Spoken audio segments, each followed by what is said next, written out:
Good evening. I'd like to welcome everyone to our town council meeting this evening. Our first order of business is the Pledge of Allegiance. Please rise.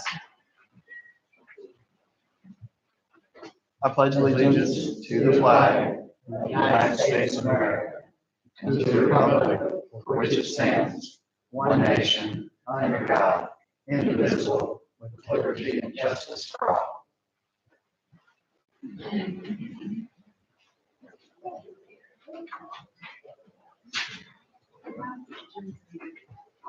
All right, first order of business is to approving the minutes from the previous meeting. Has everyone had a chance to look those over? Questions, concerns? I didn't see anything. I'll make a motion to approve. Thank you, Harlan. I'll second that. Heather, thank you. All in favor? Aye. Opposed? Approving the claims and signing the bills is next up. Questions, concerns there with anything? I'll make a motion to approve. Thank you. Hope. I'll Second. second. Harlan, thank you. All in favor? Aye. Opposed? Planning and zoning. Is it? At the last meeting, there were 4 properties. We already sent the letter to Carl Street, but there's still 440 Chestnut, 515 Chestnut, and 812 Capitol. I did try contacting all of them. I did not hear back from any of them. So I would ask that you all vote on whether to send a letter after I verify tomorrow that they definitely have not cleaned up any of their trash. If you vote to it, I'll send everything to Chris tomorrow once I see if they cleaned up or not. And these are ones we've not sent letters on yet. No, Okay. you asked me to contact them, Check what we Yeah. were doing. give them notice, and I did not hear back from any of them. You couldn't contact any of these. Hmm? You contact any of the ones? I left messages for all of them, yes. But I want to verify that they didn't do anything tomorrow before we, Yes. after you all vote. If they haven't, then I'll make the motion that you send the letters after you verify whether they cleaned it up or not. I'll second that. All in favor? Aye. Opposed? okay, also talked about last time, the leak from upstairs appears to be fixed. It was the fridge, the old fridge that was underneath the sink from the bank. Mm. We unplugged it, defrosted it, haven't seen any water since. You have the plumber coming back though, the water fountain up there does not work. And ADA law states that we have to have a working water fountain. So I'm waiting on quotes to get that water fountain up there fixed. I'll have to have that sent to you all. I thought I'd have it for the meeting, but he didn't get back to me, Robert Francis, who came and looked at it. So as soon as he gets that to me, I'll send it to all of you, and then I don't know if it'll need a vote or not. It's something that has to be done per ADA. Chris, do they have to vote on that? Or does it matter? I mean, does it depend on what the cost is? Okay. Well, as soon as I get the quote, I'll send it to all of y'all, and then bring it up to the next meeting if necessary. The inspection on the elevator came in here Saturday with Virgil Kentner. We turned off one breaker at a time to see where the cab lights were in the elevator. They never went off. We shut off the main. The cab lights did not go off. So that tells me that they're on a battery backup. So Friday, after hours, Kone Elevator and Virgil are coming back together. Kone to turn the battery off, and then Virgil with me to do all the power switching on and off. You have to find out where it is. I called Kone to ask told him we might need another week or two, because I didn't know, the inspector called the inspector, told him we might need another week or two, because we're down to about a week from our 30 days. But since Kone's coming Friday, hopefully we've got it resolved. And I can put something in there stating where the shut off is. And The inspector positive about that. pardon? Was the inspector positive about that? If we need another week or two, whatever. He did not, I left him a message. He has not called me back. I just called him to tell him that we might need it. We don't need it yet, but if we find everything out Friday, we're good. If it takes longer, then we'll need to get a week or two, because he talked about like $250 month. But, and the maintenance department, Donald Conrad called me and said they need new seals on 2 garage doors up there in the building where they keep the salt, but he said it's a heated building and the seals were bad. So, I called Wiseman, Garage Doors, and they went up there and met with them yesterday, but I've not gotten a quote yet on what it's gonna cost to replace those seals. I'll let you all know as soon as I get that. And the last thing is, NDOT did replace the crosswalks down on Chestnut. Everybody's probably already seen that. Great. And that's all I have unless you all have questions. Thank you, Mike. Thank you, appreciate it. All right, next up, Robin Brown with Kentuckiana Pumps.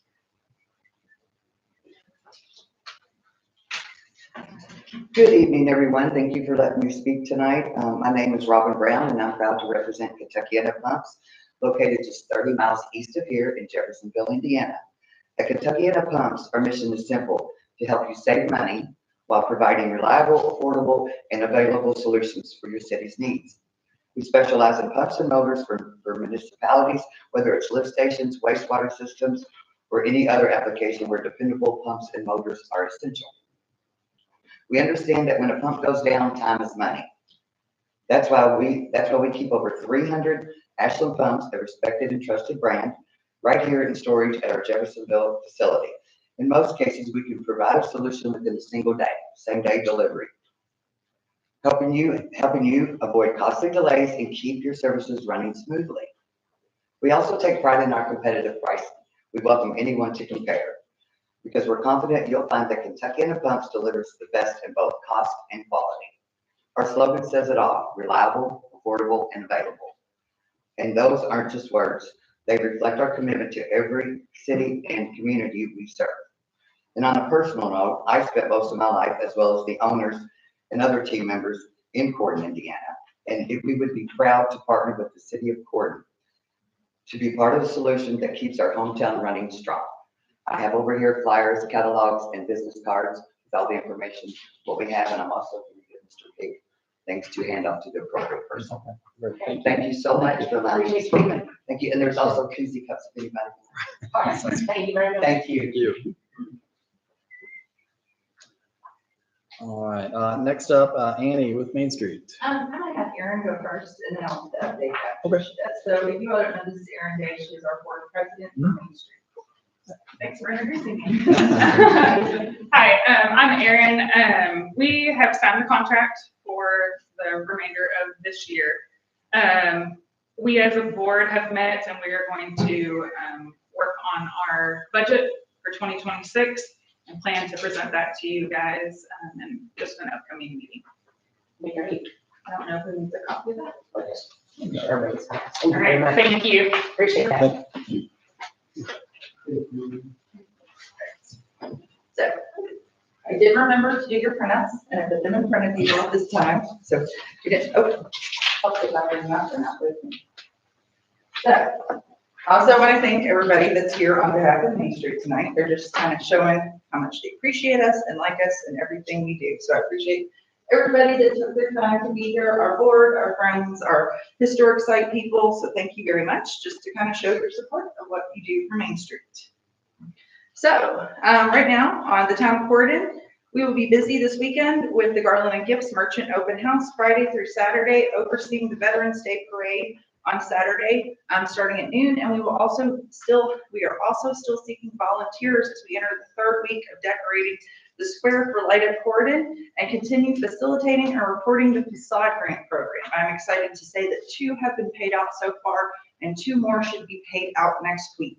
We also have done all of our 12-month reporting, and there are 3 more that are either in process or are going to start soon.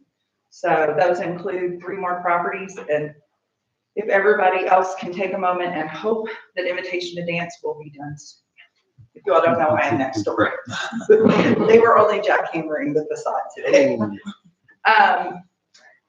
A little update, we recently completed our third quarter reporting with Indiana Main Street and Main Street National, including demonstrating our ROI, or return on investment for the organization. We have to do that every quarter to show how much we spent on an event, how much we got back, so they can see our actual return on investment. We will have stronger numbers with that because we are partnering with somebody to get actual AI data to show how many people come to events and how much money is spent. Now, granted, that's only people that carry cell phones and use credit cards, though. We can't track children or cash transactions.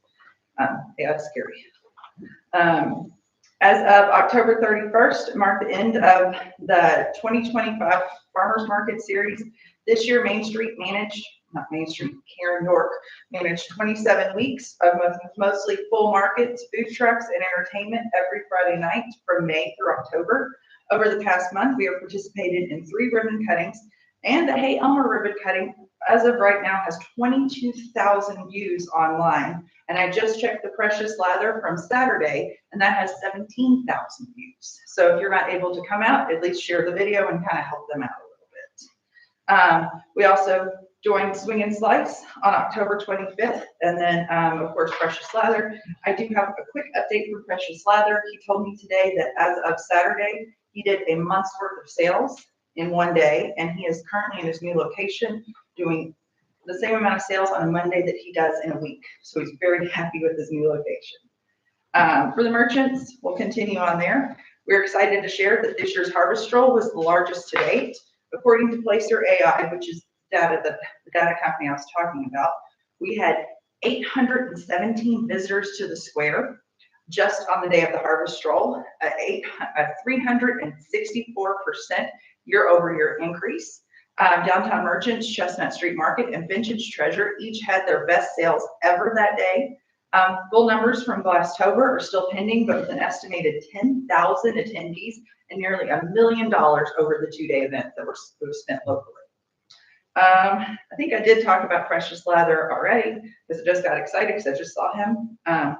And what we're still working on, Main Street will oversee 4 more events before the end of the year. The Garland and Gifts Merchants Open House this Friday and Saturday, the Veterans Day Parade Saturday, Light Up Corydon on November 29th, and the historic Corydon Holiday Tour on December 13th.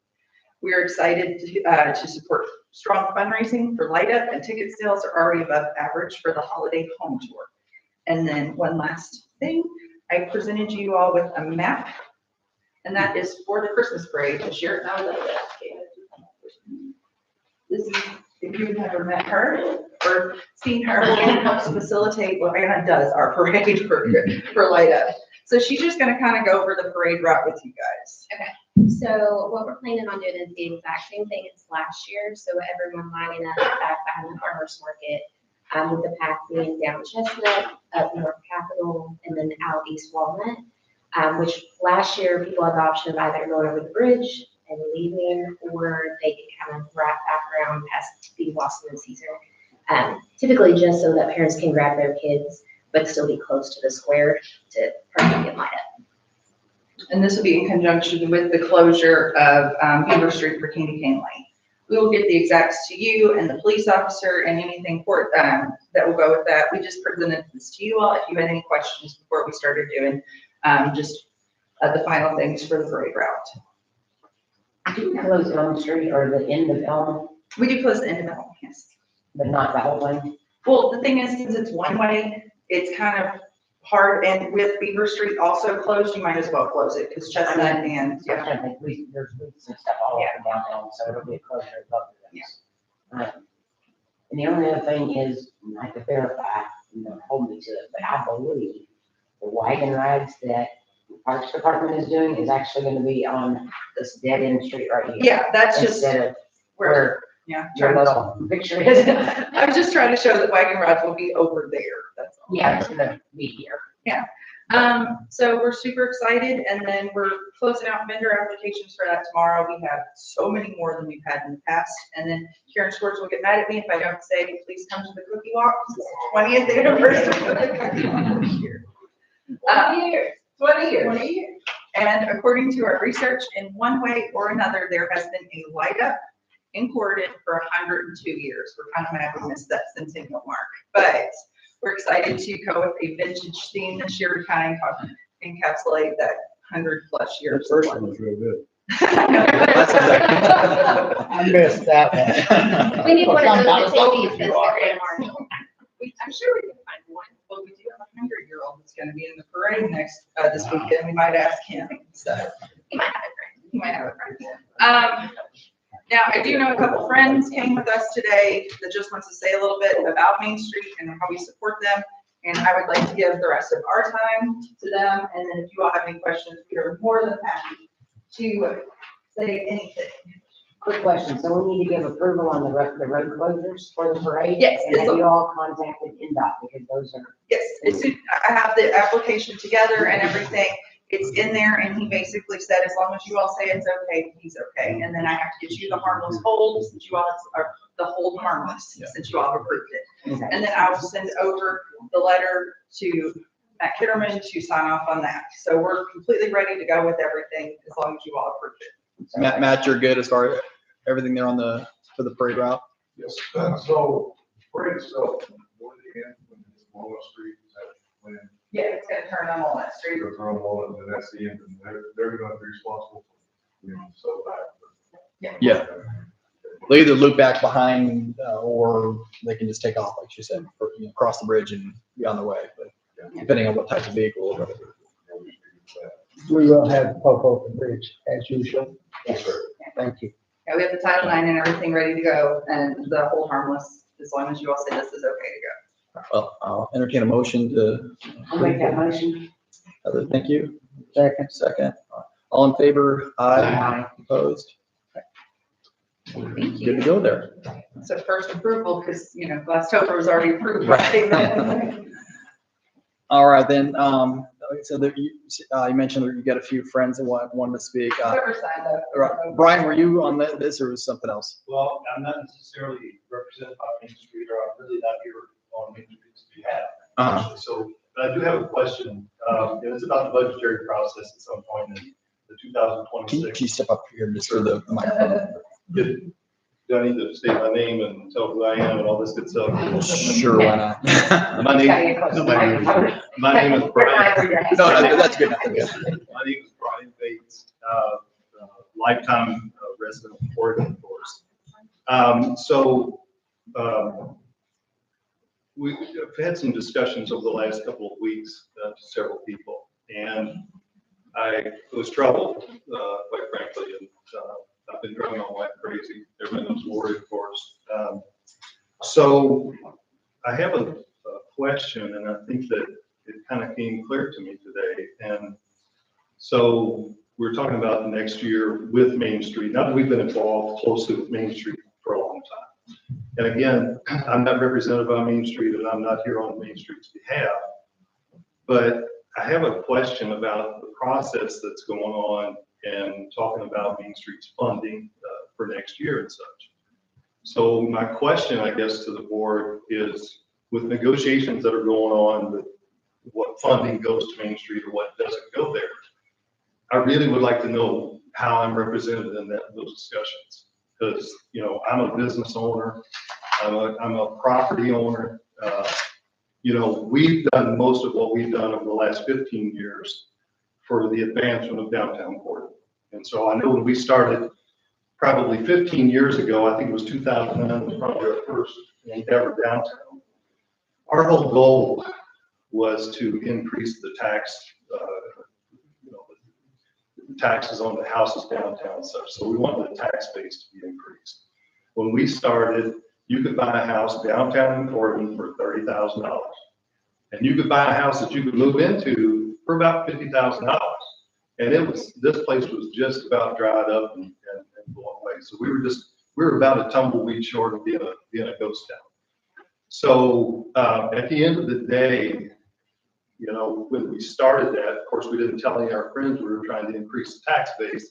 Of course, they don't like you when you increase your taxes, but guess what? Good news is there's a lot of people complain to us now because their taxes are too high, right?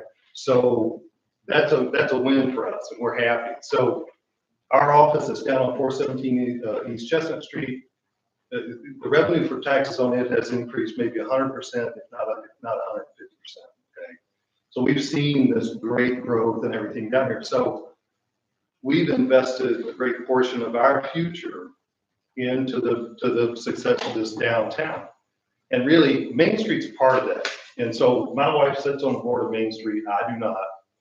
But we represent some different entities here. So in my talks with several people throughout the time, Terry being one of them, he's like talking to my dad. He broke things down to simple terms, and he's got some other questions on his own that he wants to ask, I think. But for me, you know, in talking to Larry, you know, we work like this. So it's the town, it's the parks, it's the merchants, and then it's the owners, and it's the shopkeepers. And I'll tell you, the first line of defense we have are the merchants downtown. I can't speak for the merchants because there's really not a merchants association, but they're our first line of defense, because at some point, if we don't, you know, they're surviving today, they're not thriving. These people downtown aren't thriving. We do very well in our shops, but the merchants that are downtown are just making it. They're just making their payments every month. They don't know whether they're going to be here in the next 6 months. So they're your first line of defense. If they pull out, then your Pike and Tuckers pull out, because they're not going to buy the buildings downtown. So we've seen such a great resurgence of everything going on. So whenever we're hearing stuff with Main Street, and you know, we've heard that there may be some funding cuts and such, I was troubled by that. But my conversation with Carrie took me back to a different point, because I don't have any representation in those conversations or in those negotiations. Unless my ward leader, they say, okay, I'm representing you. I'm not sure that I've ever been polled on any of that stuff or been asked about what should happen with our tax dollars, but I feel very confident that we were responsible for a huge amount of the tax dollars that came into this town in the last 15 years. Meade County Bank was the only bank that would go loan on a 100-year-old home, just like it was a builder's loan. The local banks would not do it. We went and found them. They came down. Those people that come in, the investors that came in, turned the town around, because we saw Chestnut Street, Walnut Street, Ridley Street. They were 50% vacant. Downtown, when we came down, we got into our office in 2014. When we looked at the building that we looked at the one where the Lazy Cow was, and it was crumbling. I mean, it was quite frankly condemnable. So somehow I feel like that the business owners, or especially the property owners that are paying the taxes, need to have a seat at the table somewhere, and I don't know how that is, but there's legs of this thing that are just like this, and everything's intertwined. When the parks throw something on, Main Street's right there. When Main Street throws something on, the parks is there. That's what we want. More is better. More is better. More is better. So at some point, if we're going to do something that's going to take one of those legs out, there ought to be other people at the table talking about what needs to happen there. And the owners of the buildings are the ones, to me, that are left out in this conversation. And I can tell you, I didn't come to this on my own. I was losing my mind because there was a missing piece to this whole thing. But the stakeholders are the people that own these buildings, where you have the merchants that are in here trying to make a living. And so we've had outside interests come in Pike and Tucker, who was Meade County Bank, ties to Meade County Bank. They came in and bought the building that has the coffee shop in it. So, you know, there's interest from outside coming in. They're seeing life here in this little town. We just got through the best of the last Oktoberfest we've ever had in 10 years. And so we're at the pinnacle of what we wanted to get to. 3 years of Main Street. Main Street survived before, but it was dead. It was dead until, the board of Main Street before the one that's here now put Main Street back on the map, because Main Street was in crumbles and they were gone. And so they had to rebrand and redesign everything that happened. Those guys, those old corporate guys, put everything together. They put the books together that set this thing up. So I just wanted to make a point about that before we make decisions to do something that affects the owners and the investors that are in this town, somehow they have to have a seat at that table, and I don't know what that is. If it's this, maybe it is. We don't come here very much, I mean, but this is pretty important. This is the viability of this, Main Street going forward, and I think it's the viability of our future. I mean, I'm talking about investing dollars tomorrow and next week, and this is gonna affect what I do. I can tell you that. My wife's talking to me right now about deals that we're gonna do. I'm like, how can you talk about it? I don't know what's gonna happen. If Main Street goes away, I'm seriously concerned about one merchant leaving, two merchants leaving, then you got an empty building, and then you got somebody wanting to sell the building. So that's my point, and I apologize for taking this much time, but I just wanted to state it, and I feel much better. So, thank you very much. Does anybody have any questions of me? Okay, thank you. Thank you, Brian. Second person on the list here, Philip Pike. Mr. Pike? So Brian was pointing the finger at me a little bit. I'm not the Matt Pike. He is in on me with the buildings up here. We're both partners in the buildings. He pretty much glossed over everything we have. We'll start out for people that don't know me. My partner, Matt, and I, he's the president of East County Bank. Our wives are friends. We're friends. We're cousins. Drive through Corden quite a bit throughout the years going to Louisville. When the last board of Main Street Corden got designated or Stellar Downtown Award, where it was, he brought up to me about maybe purchasing something in downtown. We are actually competitors on that side of the river. Annie doesn't know me because I wasn't involved in Chamber of Commerce because I'm not a fan of the Meade County Chamber of Commerce. But she knows some of my family businesses. We got the mobile home park right there next to the Chamber of Commerce office. But over on that side of the river, Matt and I are competitors. Over here, we're partners. We got 4 or 5 buildings here downtown: Kent, Java, Harrison County Arts, Midges, Swan, Lazy Possum, around the corner of the Dog River, across from the farmer's market. We bought one really like downtown, and a lot of it is based on the help we get with Main Street. Not so much help to me, but the tenants that are in these buildings. I always get feedback. I had one complaint on one of them, and the ones here that you know what I'm talking about. I don't know what his problem is. Nice guy, but him and Main Street couldn't see eye to eye, but everybody else sings their praises. There's a reason we don't own any buildings in downtown Brandenburg, while we have some in downtown Portland. And a lot of it is on Main Street and the help the tenants get. Brian is right. If we don't have tenants, I've got a building and we're going to sell it. Hands out. If we can't make our payments to Meade County Bank, if we can't make our payments to it, we're going to have to sell it things. Maybe I'm getting the hot cart ahead of the horse on this. I got the word of the budget difference, whether it's a cut or it's just something's not been elected in yet, voted in yet. The big difference what we had from last time, this time does kind of startle me. We came here a year or two ago stumping for Janelle when she was here because it was that important to me. So it's kind of what I'm here doing now. Like Brian was saying, if they don't know what they're going to do tomorrow, I don't know how I'm going to plan on buying another building if my tenants aren't going to be able to stay in there. You know, I'd like to have more buildings downtown. We're getting all my eggs in one basket. We really like it down here. We enjoy the old buildings. But if I can't make payments, I can't make money, I've got no use for downtown Corden. Main Street seems to be really critical in that course. That's pretty much what I'm here for. Thank you. Last person on the list, Mr. Zimmerman. Okay. I'm going to sit if that's okay, because I've been standing in the same box.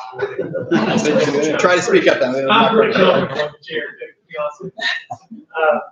No, when Brian came over to me and they talked about the funding going away from Main Street, and I was just really, he said, kept using the word disappointed. For me, I was just really confused because we've been over here now downtown this is our 11th year. And and we were never a part, we were always on a part, so we were never really a part of Main Street. But, and my wife actually joined the board. She ran there for 4 years, was on the board. And so I got to know a little bit more about it. And then we started that festival the second year that we came in 2016, I think it was. And it was I remember being surprised and just so happy. There was about 2,000, maybe 2,500 people just guessing that's what it was. And we were pretty thrilled to death. No way would I ever think that it ever would get to 10,000. And so we're just really pleased. Well, when Janelle came over a few years ago and wanted to do the and took a big leap at that point when she went to the music festival. And so I was just like, yeah, I don't know, because I was always nervous. I'm always nervous about the whole business thing, spending money, and a little bit conservative, and it was driving me crazy. And I told Melanie and them guys, I said, just quit telling me anything anymore. Just do it. Because, you know, there's about 6 women on that sit on the committee for the last Oktoberfest, and they were all like, that's not gonna be a problem, Gary, it's gonna be a problem.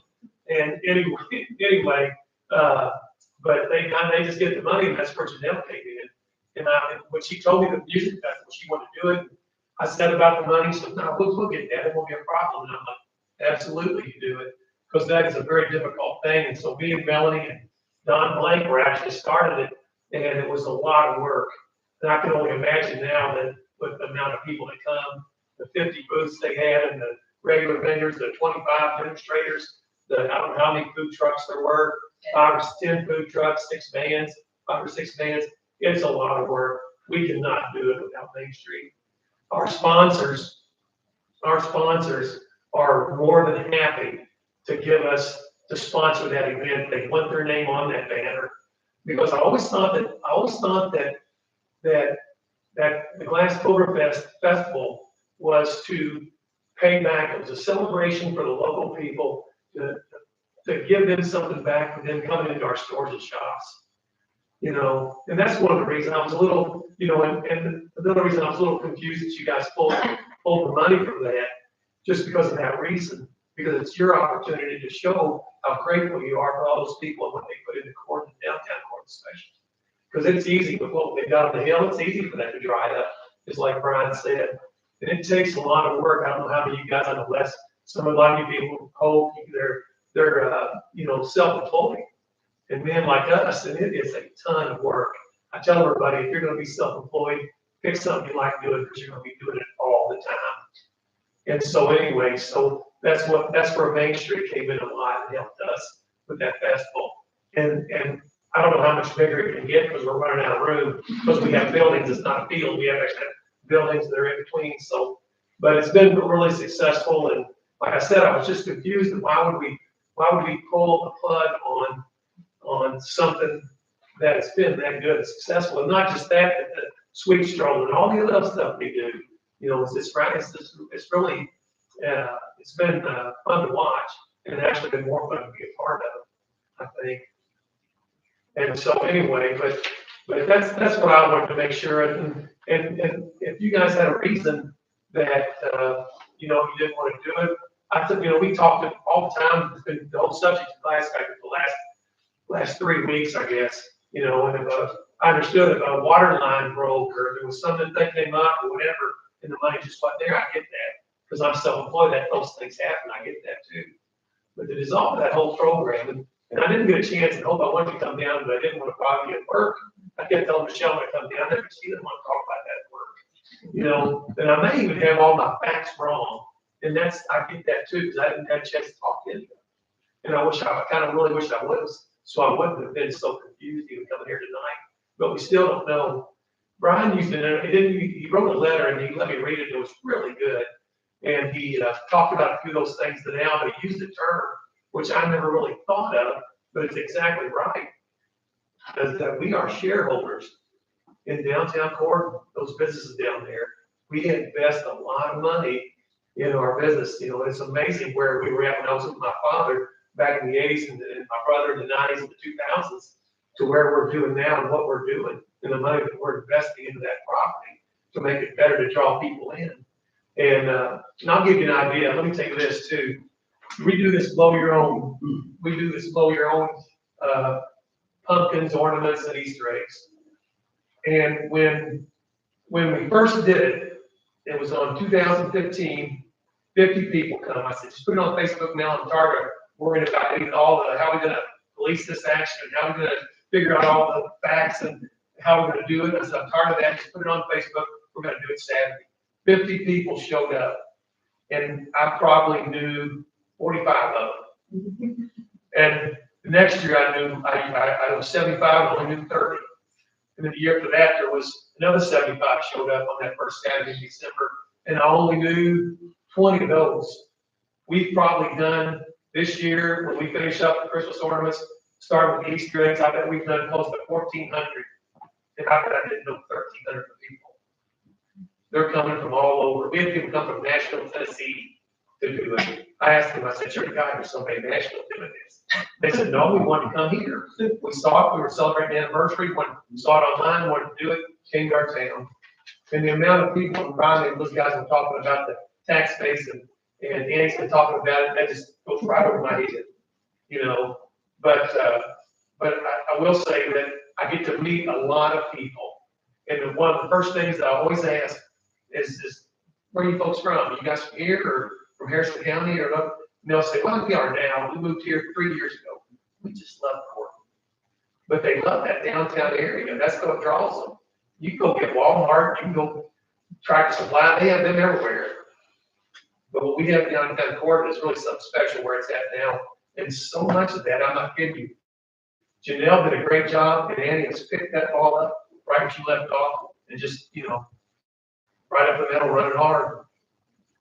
So we're a big supporter of that. We need that. I'm not kidding you. So like I said, Blacktoberfest, you know, that's your guys' opportunity to be a part of that. But you not to, that's fine. You know, I'm not gonna, it's gonna go on. We're gonna keep doing it. It's too much. It's just too successful. But like I said, it'll be really tough without Main Street. So we need Main Street. Just for clarification, we didn't pull money from Blacktoberfest. That's what I want to know. So we can't sponsor legally. Okay. The town can't be a sponsor. Okay. Legally. And that's what I need to know. That's the money is confusion still part. there. But you just gotta draw it out with your receipts, just like you always have. But we just can't have our name on the banner. And I appreciate you coming down and hooking up trash at the end of the night. Absolutely. Rachel and I. That's getting involved now. That's getting involved. You broke that? I was knee deep in it. Other shoes, full beer when I left. She was ready to sat back. I was afraid that was a pull me over and I was going driving, not understanding what I said. But that's the confusion part. And that's, you know, so our support, that's one thing I just wanted to know. Just that, because we're shareholders. No, You know, we're that shareholders. is my contention, but the state has tightened up what we can and can't do. And legally, we can't have our name on as a sponsor. You know, Chris has confirmed that we just cannot do that, so we can't do that. Yeah, there's a specific statute that they're prohibited from making donations to entities that are not profit. So we have to sort of circumvent how we do things. And this came up when Bryce Gerlach was killed because they tried to make a donation to that. They got the wrist slap for that. And, you know, they seem like good things. I think everybody's on the same page, but unfortunately the law doesn't allow those types of things. So we have to try to Very understand what we're able to do, because otherwise these guys get written up by state board of accounts. I would like to add that we did put you all down as an in-kind sponsor for all the work that the road department does, the police, just all of the unpaid labor that happens over that weekend. You'll always get like an in-kind sponsorship for that. So that way, if anybody's like, well, your name was on this, it was completely in-kind sponsorship. But yeah, to Heather's point, you know, we have had there's less money coming in too, so we changed the state funding. So we're trying to make ends meet, keep things going as well as we can with everything we can. So, and Aaron mentioned, you know, getting the budget to us. That'll, I think, if we could, you know, kind of see the details there, that would potentially, you know, we could, you know, raise our comfort level, I guess, and we're, you know, everything that's. So, you know, we'll look forward to seeing that and looking at next year. Yeah, this year's Blacktoberfest, get your receipts in because it's there. Pay for that. And I know that's something you was worried about, so just heard from the grapevines, but it's there.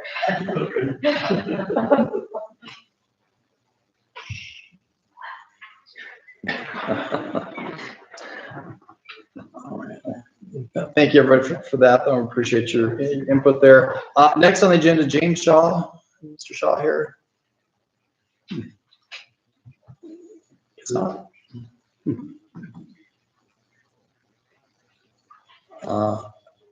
Chief Kitterman, do you have anything? Heather, I think you have some questions. Yes, we need to talk.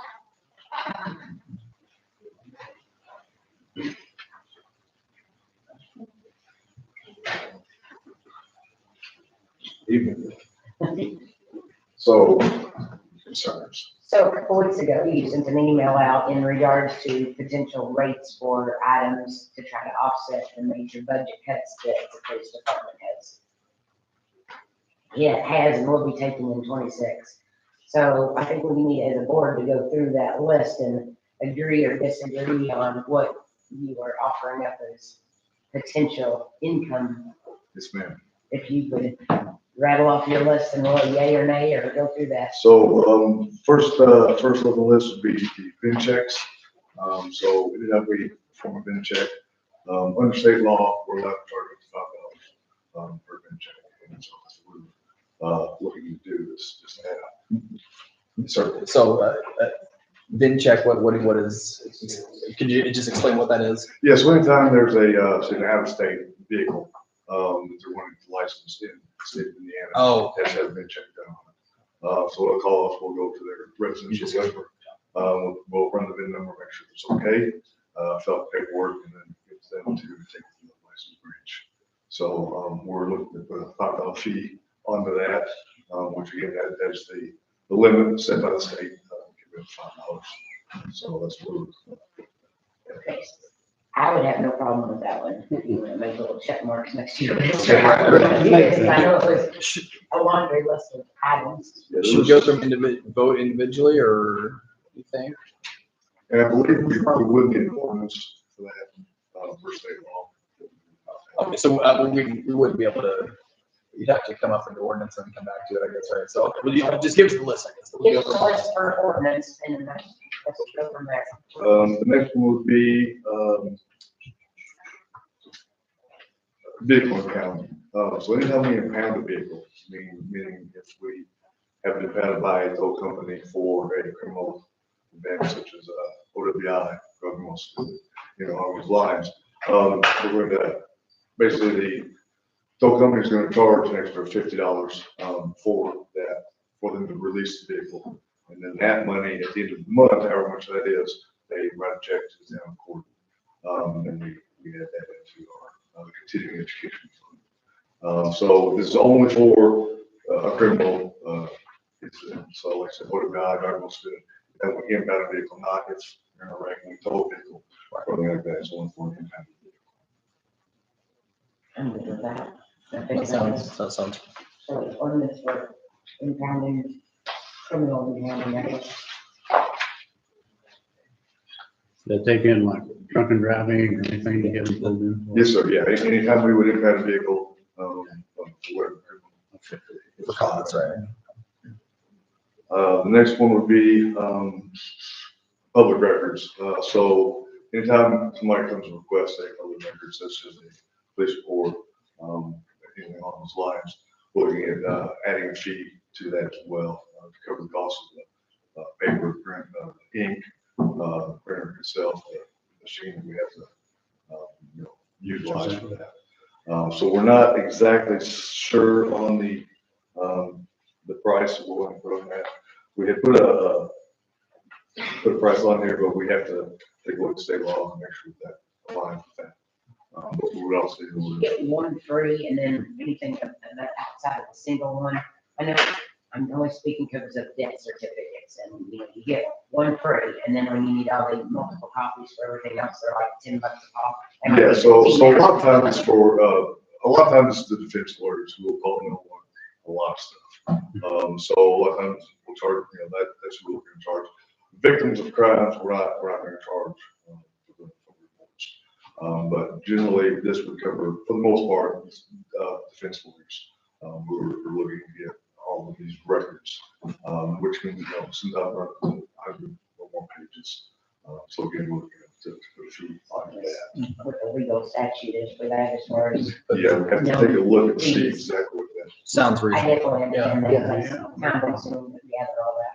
So you assess the fee for that now. We have a fee, we have to take a look and see exactly, what state law allows. Thank you.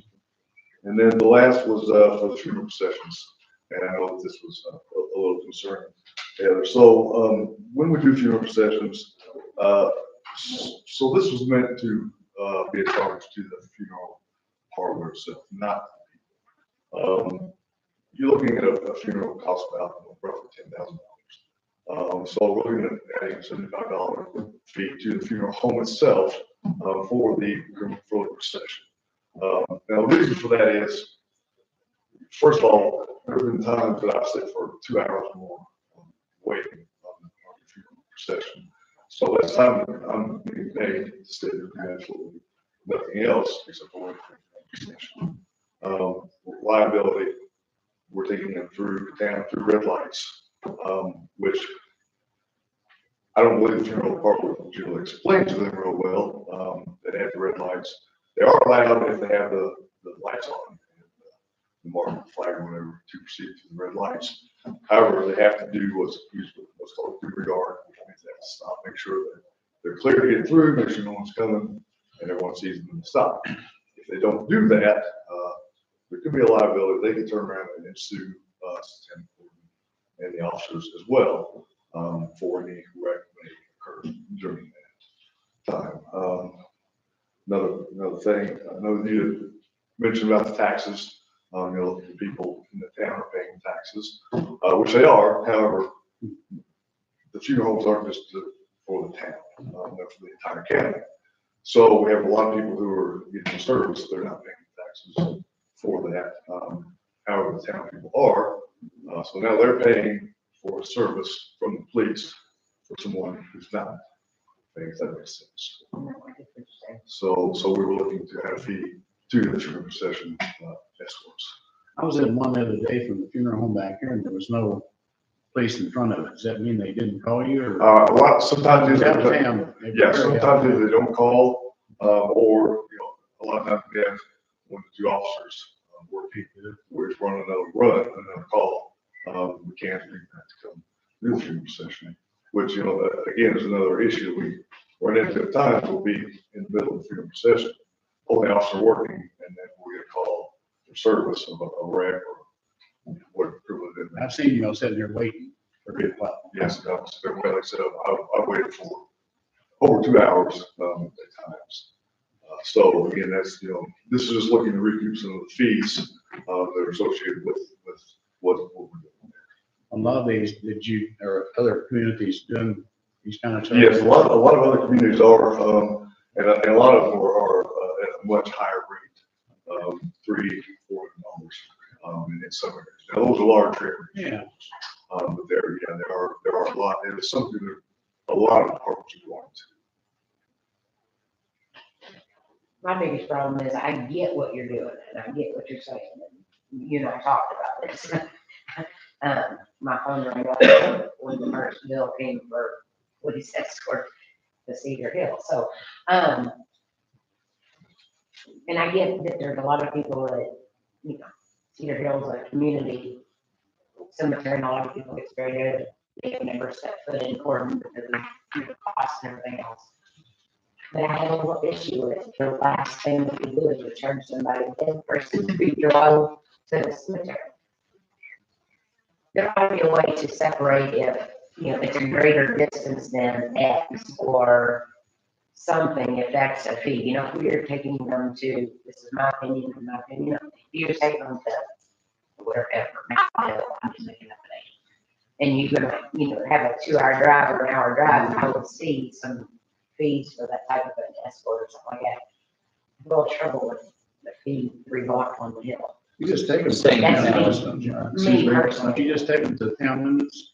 Yes, we pretty much say to the town limits. Now, so a lot of times, so if we take them, if they're going down to the interstate, we'll actually get them out to the interstate. So we have to get them through landmark intersection. We have to, have it there, as well as 62 and 135. So a lot of times what we do is we have to stop, park our vehicle in the middle of the intersection, stop traffic there. So again, it's a situation that, could end up in a wreck. And if that I happens, get it, and I know when you're dropping 10 grand on a funeral, which that's, minimal. I mean, that's really what it is. They're ever going to 10. well, again, this is not meant. $75 is nothing, but Yeah, it was not meant for the people. This is meant for, it is a private business, it's so no it's just different. not. They're gonna pass it on. Straw, they're gonna pass it on. They are. They're not gonna pay that. I mean, that's a pass through, just like the pamphlets are. Yeah, cop and everything else, yeah.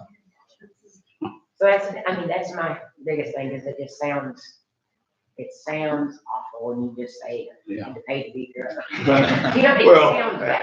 and again, that's, you know, that's up to the funeral home, how they put it out there. I mean, they're charging, I'm sure, for the hearse, they're They charging charge for for everything. everything, So but- they don't have to say, you know, we're charging you for the police to drive you to the cemetery. I mean, that's depending on how the funeral home decides to word things. Sometimes the funeral homes have their own lights on them. Yes, they do, and that's, so they can do their own escorts. They can let loud, do their own escorts. So that would be my next question is, if there's a charge for the escort service, will they not use the service and cause more havoc without it? That was my only other thought. was, Right, so I mean, what can I cut? We can't cut the, Right, we'll we just do can't this cut on the our own. casket, let's cut this and that to make this cheaper. When it comes down to it, they are a private business. They are the ones making the money. They are the ones who are responsible, under the law, they are responsible, for getting the procession from wherever it is to where it's going. We have always done that as a courtesy to them. There's no law that requires that the police do it. As long as they have the proper lighting, they can do it themselves. Didn't you tell me one time we get very little money off of tickets, if any? Like run a red light ticket or any kind of violation, do we get the money off of those? We get some, yes. We get more from, well, we get, a lot of what we get comes from ordinance for violations. So any of the towns, any of the roads in the town, are covered by the speed ordinance, the 20-mile-an-hour zones. So as long as we prosecute 50% of those, we get a chunk of money from all towns, that have written tickets for ordinances. Now, how about a vacant car sitting on the street with flat tires and no license? We get it pulled in, does the town get anything off of that, or is that just? Well, not currently, but however, that's what we're looking at with the impound fee. Oh, that's what that is. Right, so we would, if we do that, we'll start getting. I didn't know that's what you meant. So one more question. Yes, ma'am. County, if it's not a in-town funeral home, does the county charge for escort service now? Not that I'm aware of, I don't want to do that. I don't believe they do. Somehow I kind of feel like we ought to align ourselves maybe, just as a thought. Unless they're planning on doing it too, and I just haven't heard that. Yeah, I'm not. In violation for loud music outside. Sure, just barely gets in there, let me tell you. It's like a glove. I took a survey at Cedar Hill and nobody said anything.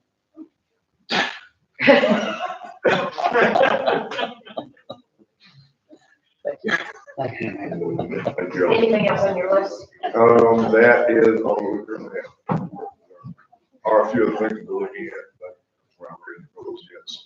So for sure, the inbound ordinance and the, The bid, Bid inspection. bid check. bin check, that's a bin check. For sure. And then you let us know on the police reports, what that looks like. Yes, that's right.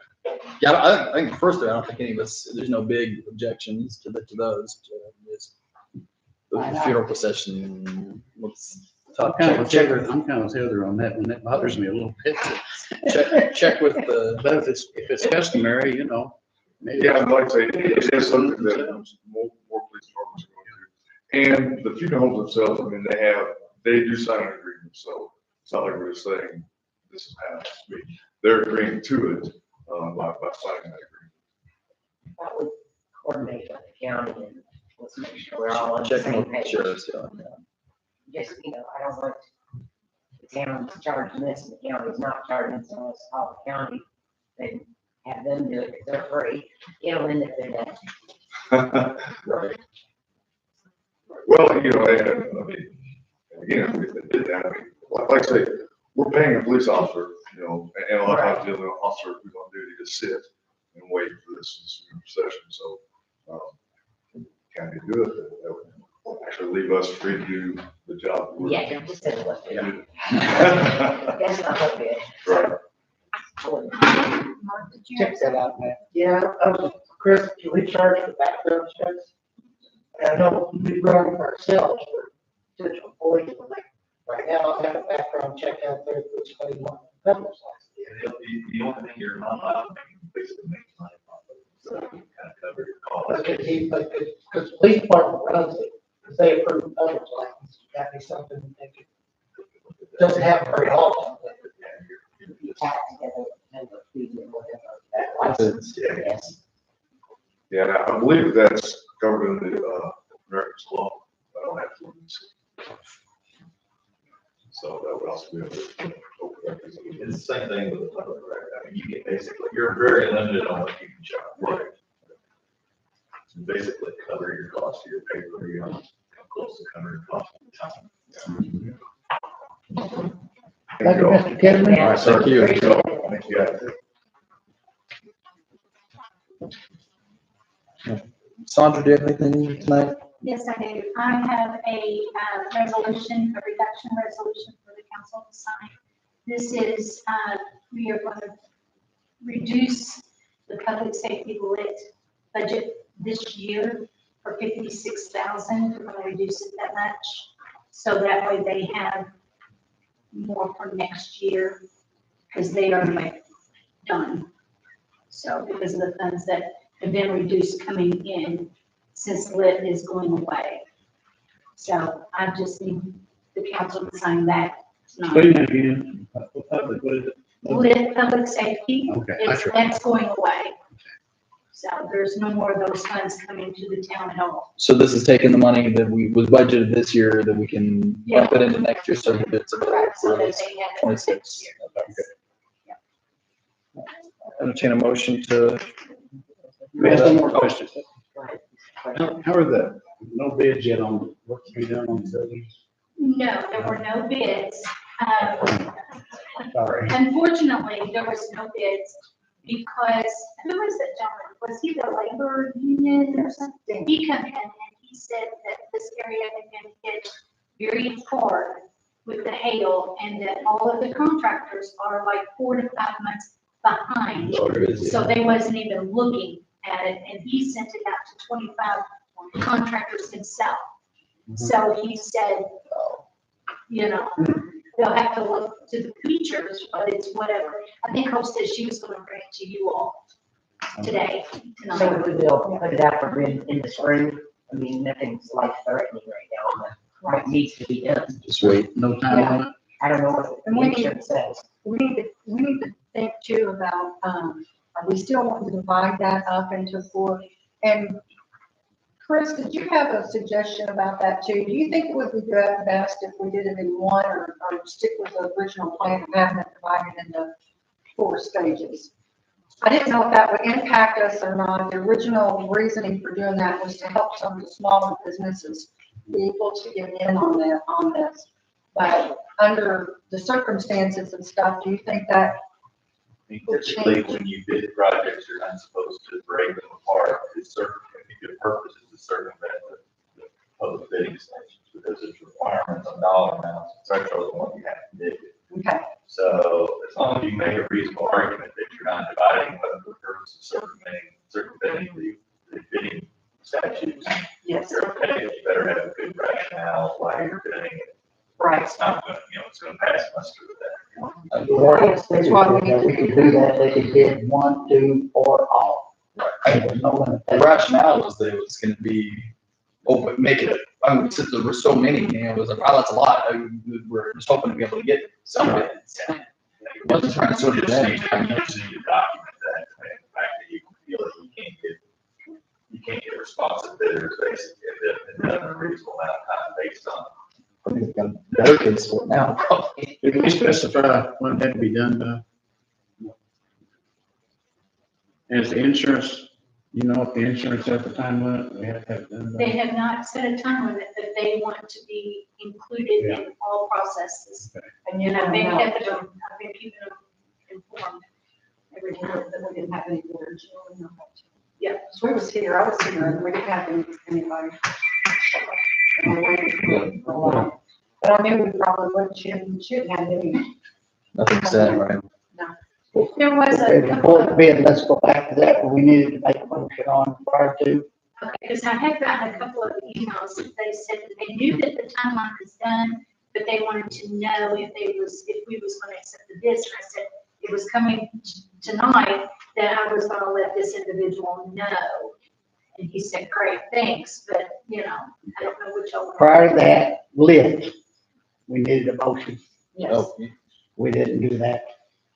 yeah, we got talking other things. So the reapportioning that lit money, I'll entertain a motion to do that. So moved. Second, all in favor? Aye. Opposed? Thank you, Sonia. So yeah, I would say, I think, Chris, do we need to repost or can we just, since the initial deadline kind of came and went, we didn't get anything, if someone puts a bid in now, are we okay to look at that, entertain those, or? We said we wouldn't take anything. Yeah, you're right. Have to I repost. thought we had to re-advertise. I don't want to speak for Hope, but the gentleman was here, part of what he said was the individuals may not have bid because they were so busy on individual jobs. And so you didn't get the big companies because they were broken out. So in the future, the the smaller companies might bid if it's broken out. But the big companies didn't bid because it was broken out. So that's the way he explained it. The individuals were busy, too busy to do it. The big ones didn't bid on it because it was delayed. But it's still the same thing, I mean, they could have bid on all four of them and call it for one. If the way it was worded, if we could. Yeah, but he said that might have been like. That's just what he explained. Visit it and find out the bid again. Yeah. It's just a huge project. So we're gonna revisit this at a later date. Yeah, well. You give time to catch up with something like this.